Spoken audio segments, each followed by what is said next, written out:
அப்பொழுதுதான் எமது பாரமே குறைந்தது. தெரிந்து கொண்ட தேவி, நான் தான் உன்னுடைய சுவாமி.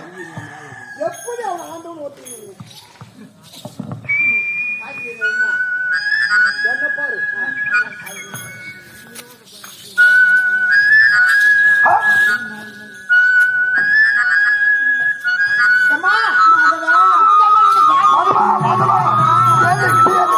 கிடையாது. அப்படி யாரோ திருட்டு போய் நம்ப வேண்டாம். நான் தான் உண்மையான கண்ணன். நல்லா பாருங்கள்.